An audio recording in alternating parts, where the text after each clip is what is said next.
নরসিংদী সরকারি polytechnic institute ছাত্রদলের উদ্যোগে ইফতার বিতরণ ও দোয়া মাহফিল অনুষ্ঠিত। আসসালামু আলাইকুম।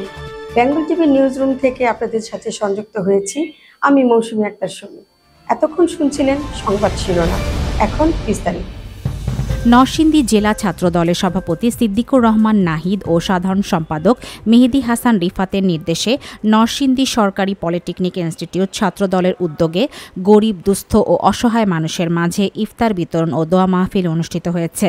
এই মহতী উদ্যোগে নেতৃত্ব দেন ইনস্টিটিউট ছাত্রদলের সিনিয়র সহ সভাপতি মোহাম্মদ পারভেজ মাহমুদ ও যুগ্ম সাধারণ সম্পাদক তানভীর সরকার সিয়াম। আজকে আমরা দুস্থ মানুষের মধ্যে ইফতার বিতরণ করেছি। এটা হচ্ছে দেশনায়ক তারেক রহমানের নির্দেশে বাংলাদেশের আনাচে কানাচে প্রতিটি ইউনিটে ইফতার বিতরণ হচ্ছে। ইফতার বিতরণ শুধু নয়, ইফতার বিতরণ থেকে শুরু করে প্রতিটি ইউনিটে যত মানবিক কাজ আছে সব কাজ দেশনায়ক তারেক রহমানের নির্দেশে হচ্ছে। আমরা নরসিংদী সরকারি পলিটেকনিক ইনস্টিটিউট ছাত্রদল, নরসিংদী জেলা ছাত্রদলের মৃত্যুঞ্জয় ছাত্রনেতা সিদ্দিকুর রহমান নাহিদের নেতৃত্বে প্রতিজ্ঞাবদ্ধ।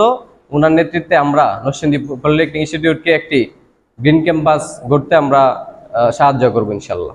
দোয়া মাহফিলে উপস্থিত ছিলেন ইনস্টিটিউট ছাত্রদলের সভাপতি তামজিদ, সেক্রেটারি মোহাম্মদ সিয়াম, যুগ্ম সম্পাদক দীপ্ত, প্রচার সম্পাদক রবিন সহ অসংখ্য নেতাকর্মী। এ সময় শহীদ প্রেসিডেন্ট জিয়াউর রহমানের আত্মার মাগফেরাত কামনা করা হয়। পাশাপাশি বেগম খালেদা জিয়া ও তারেক রহমানের সুস্থতা এবং দেশের মঙ্গল কামনায় দোয়া করা হয়। এতক্ষণ আমাদের সাথে থাকার জন্য আপনাদের ধন্যবাদ।